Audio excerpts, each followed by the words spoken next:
Well, there is. I guess I'd like to indulge my negativity for one more moment, and that I'd like to ask the two of you what is the potential threat if AI is not properly regulated? And I guess I would throw it out there is that even if it were regulated, I think it does offer a challenge to the job market. There are certain workers, unskilled, but also increasingly more skilled, whose jobs would be threatened by artificial intelligence. I think there's probably some loss of job loss already.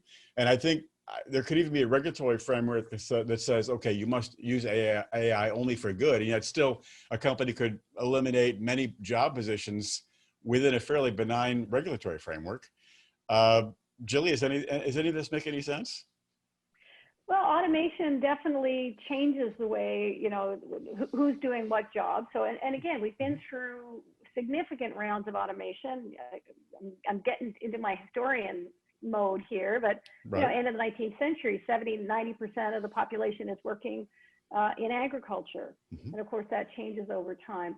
I'm not sure that we want to hold up necessarily also the types of lives that people live in sort of mass manufacturing environments and factories as the ideal of people's lives. So as an economist, I'd say, look, first of all, yes, we should expect to see continuing automation. And as you know, automation kind of up that value chain.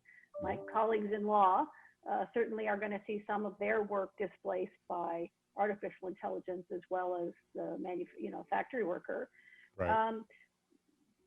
But I think because that creates more value, what we should be seeing is then a change in the mix of what kinds of work people do, how people spend their time. Wouldn't it be nice to actually have a world where we were producing more or the same amount or more output, but people have more time to spend with their families, more time for leisure activities, more time for the types of creative work that we see unleashed by the kinds of access we now have to social platforms.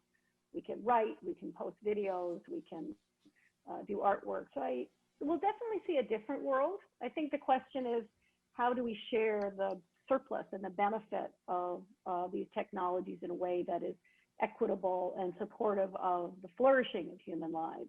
Mm-hmm. I mean, it seems like one of the challenges there is that there will be, as AI experts always say, that there's going to be many new jobs created by artificial intelligence. My question would be, I think a lot of those jobs will require more education and training.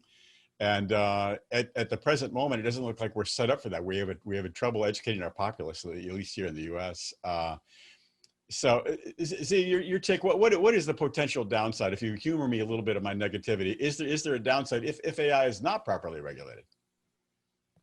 Well, I think that the downside if AI isn't properly regulated, particularly in a context where we're undergoing a big transformation, will be like what we saw when manufacturing and technology entered manufacturing, or if we think of dislocations from using coal to using clean energy. Like these are big transitions that happen in society. And unless we think about what outcomes do we want, and we don't sort of combine market and government to help guide those transitions so we maintain good social outcomes, then that'll be a big risk. So to indulge your negativity, and there's good reason to be negative, there's good reason to be concerned.